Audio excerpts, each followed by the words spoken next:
Well, this is Shahida.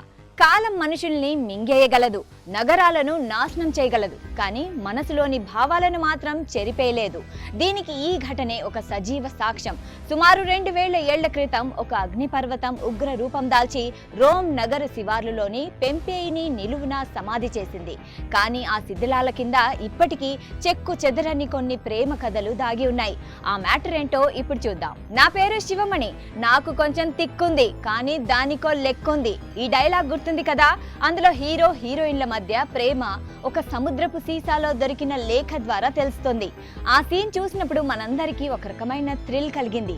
అయితే సినిమాల్లోనే కాదు, నిజ జీవితంలో కూడా కొన్ని వేల ఏళ్ల నాటి ప్రేమ కథలు కాలగర్భం నుండి బయటపడతాయని ఇటలీలోని పెంపేయి నగరంలో వెలుగు చూసింది. సుమారు 2000 ఏళ్ల క్రితం ఒక అగ్ని పర్వత విస్ఫోటనం వల్ల రోమ్ సమీపంలోని పెంపేయి నగరం పూర్తిగా నాశనమైంది. నగరం మొత్తం బూడిద కింద సమాధైపోయింది. అయితే ఇటీవల అక్కడ జరుగుతున్న తవ్వకాల్లో ఓ అద్భుతం వెలుగు చూసింది.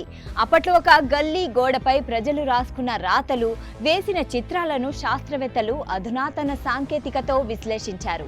ఆశ్చర్యకరమైన విషయం ఏంటంటే ఆ గోడలపై కేవలం రాతలే కాదు, ఓ మహిళ తన ప్రియుడికి రాసిన ప్రేమ సందేశాలు కూడా ఉన్నాయి. అప్పటి పితృస్వామ్య సమాజంలో కూడా ఒక స్త్రీ తన ప్రేమను ఎంత బలంగా వ్యక్తం చేసిందో ఆ శిథిలాలు చెబుతున్నాయి. ప్రేమతో పాటు సమాజం వల్ల కలిగిన అవమానాలు, విరహం వంటి భావాలను కూడా ఆ గోడలపై ఆవిష్కరించారు. ఈ గోడలు క్రీస్తు శకం 230 కంటే ముందే నిర్మించినట్లు పరిశోధకులు గుర్తించారు.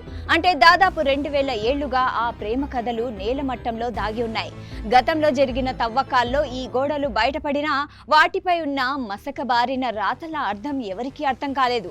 కానీ ఇప్పుడు latest digital scanning, analytical tools సహాయంతో ఆ కాలపు మనుషుల మనోభావాలను శాస్త్రవేత్తలు డీకోడ్ చేయగలిగారు. నగరంలోని ప్రధాన రహదారికి వెళ్లే ఒక సందులో ఉన్న ఈ గోడలపై రాతలు చూస్తుంటే అప్పట్లో ప్రేమికులు తమ భావాలను పంచుకోవడానికి ఇలాంటి రహస్య ప్రదేశాలను ఎంచుకునేవారని అర్థమవుతోంది. ఈ విషయం తెలిసిన నాటి తరం కుర్రకారు ప్రేమ ఎక్కడున్నా ఎన్నేళ్లైనా దాస్తే దాగుతుందా అంటూ సోషల్ మీడియాలో కామెంట్స్ చేస్తున్నారు. శివమణి సినిమాలో లేఖ సముద్రం నుండి వస్తే ఈ పెంపేయి ప్రేమ కథలు భూమి పొరల నుండి బయటపడ్డాయి. కాలం మారినా, భాష మారినా ప్రేమించే మనసు, ఆ భావం మాత్రం 2000 ఏళ్ల క్రితమైనా ఇప్పుడైనా ఒకటేనని ఈ ఘటన నిరూపిస్తోంది.